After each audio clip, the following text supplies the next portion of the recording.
Salut les espions, bienvenue dans La Promesse est pour vous, semaine placée sous le hashtag Arbre de Vie où on traite des dons de l'esprit. Comme je vous disais hier, c'est une promesse qui est pour vous, qui est pour chaque croyant, en aussi grand nombre que le Seigneur les appellera. Si tu as été appelé à croire en Jésus-Christ, tu es aussi appelé à recevoir le don de la vie, mais dans le don de la vie, il y a les fruits de l'esprit, il y a aussi les dons de l'esprit. Et ces dons sont pour tout un chacun, ils sont utiles, ils sont pas là justement pour le jeu, et c'est pour ça qu'ils sont essentiels. Et s'ils sont essentiels, sache que le Seigneur est propre et prêt à te les donner, à te les communiquer, à quiconque les demande dans la foi, par la prière, parce que c'est ainsi qu'il faut les recevoir.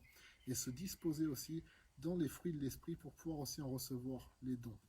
C'est aussi simple que ça, et c'est pour ça que par moment on met du temps, parce qu'on demande les dons sans développer les fruits. Il faut que les fruits germent dans notre vie pour que justement le don du fruit, comme le raisin, il pousse sur le sarment, sur le cep, et ensuite on le presse, il y en a du jus de raisin, du vin qui en sort. Beaucoup veulent le vin nouveau, mais le vin nouveau sans les fruits, ça n'existe pas. C'est brasser du vin, il faut du raisin pour faire du vin, et il faut les fruits, et il faut être un sarment et il faut être directement relié au sept. Voilà, vous avez compris l'idée, l'image générale, vous référez à Jean chapitre 15. Hier, on a parlé des dons de l'esprit, d'une catégorie de dons qu'on a appelé les dons de révélation. Aujourd'hui, j'aimerais vous parler à partir, encore une fois, du chapitre de 1 Corinthiens, chapitre 12. J'aimerais vous parler de la deuxième catégorie qui est connue, qui est souvent appelée comme ça, les dons de parole. Dans les dons de parole se retrouvent une fois encore trois dons.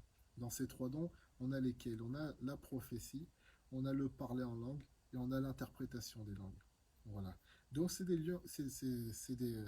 dons qui sont quand même vraiment liés. Par exemple, le parler en langue, c'est le fait de s'exprimer par des langues jusqu'ici inconnu. C'est une langue qui est céleste. C'est selon ce que l'esprit te donne de parler. C'est-à-dire que c'est des syllabes qui sortent de toi. Alors il y a différents parlants en langue si on regarde bien dans la parole. Par exemple, lorsque les disciples ont parlé en langue, ils ont glorifié Dieu dans des langues inintelligibles, c'est-à-dire qu'on ne peut pas comprendre. Mais on voit aussi que certaines personnes qui étaient présentes, qui venaient d'autres régions du monde, les ont entendu glorifier Dieu dans leur propre langue. Ce qui veut dire que dans le parler en langue, tu peux te mettre à parler une langue que tu ne connais pas, qui est réellement céleste, c'est-à-dire sur Terre, personne ne peut te comprendre humainement parlant, mais tu peux aussi te mettre à parler des langues qui sont des langues intelligibles. Tu peux te mettre à parler en, en français si tu n'es pas français, tu peux te mettre à parler en hindou, ou tu peux te mettre à parler en arabe littéraire, etc., ou en dialecte d'autres cultures, et en langue d'autres cultures aussi. Donc c'est différents types de parler en langue, mais tout ça est dit que c'est pour glorifier Dieu. L'apôtre Paul nous dit que par exemple parler en langue, c'est laisser l'esprit s'exprimer en nous, et que par cela, l'esprit prie des prières avec des mots justes qui interpellent directement Dieu, des choses que nos mots humains ne pourraient pas exprimer. C'est le sentiment de notre cœur, mais au-delà de ça, c'est le sentiment de l'esprit en nous qui lui sonde toute chose, qui dit voilà Seigneur, il faut que tu interviennes dans la vie de tel croyant de telle manière. Et ce croyant-là, il n'est pas apte à comprendre, mais moi qui suis en lui, je comprends. Donc parler en langue, c'est ultra important. Pourquoi? Parce que parler en langue, c'est laisser l'esprit intercéder pour nous. Et l'esprit lui voit ce qui se passe. Comme quand toi, quand tu intercèdes pour une personne, des fois tu captes ce qui se passe dans la vie de cette personne elle est trop prise, elle ne s'en rend pas compte, mais toi tu peux prier de manière extérieure. Comme quand Moïse priait sur la montagne, il avait une vue d'ensemble de la bataille.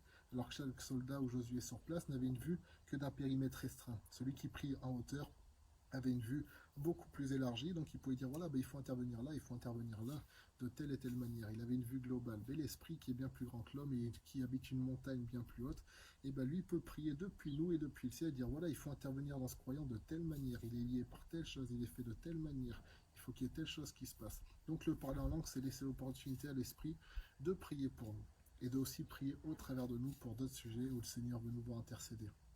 Et l'apôtre Paul nous dit aussi qu'il faut joindre à ce don-là, quand on a reçu ce don du parler en langue, prier pour recevoir le don de l'interprétation. C'est-à-dire que oui, bon, il y a des traducteurs humains. Humainement, voilà, il y a des personnes qui parlent anglais. Moi, je parle pas bien anglais. Ma femme parle bien anglais. Elle peut traduire quelqu'un qui parle anglais. Elle me dit voilà, cette personne, elle a dit ça, ça, ça, ça. Voilà. Et ben, de la même manière, il y a des traducteurs spirituels, des personnes qui comprennent ce que l'esprit dit lorsqu'une personne parle en langue et qui traduisent et qui délivrent le message.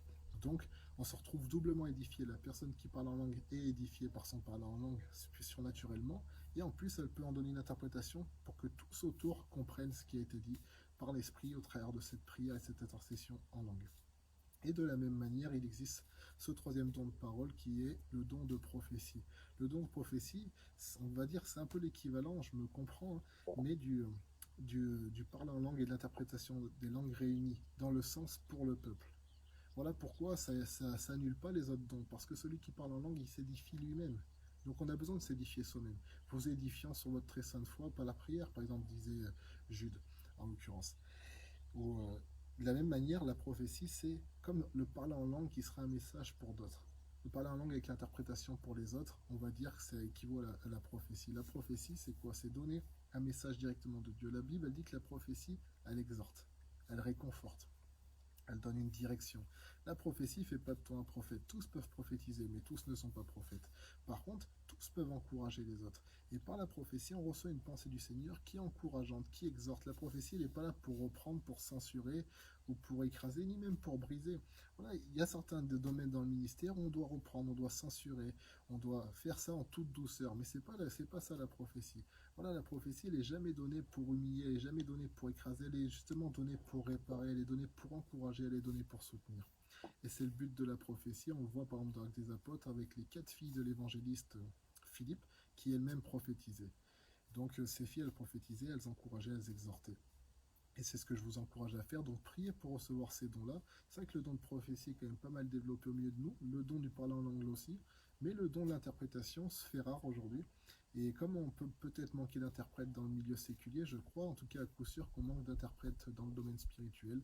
Et prions pour recevoir et que ce don soit à nouveau manifesté à plus haute fréquence au milieu de nous. Ce don de l'interprétation des langues, c'est vraiment un don qui est précieux. Je m'attarde peut-être moins sur les autres parce que les autres sont plus connus. Mais prions pour cela, pour avoir des vrais interprètes du royaume de Dieu. Soyez bénis et on continue demain avec une troisième catégorie qui sont les dons de puissance. Voilà, soyez bénis.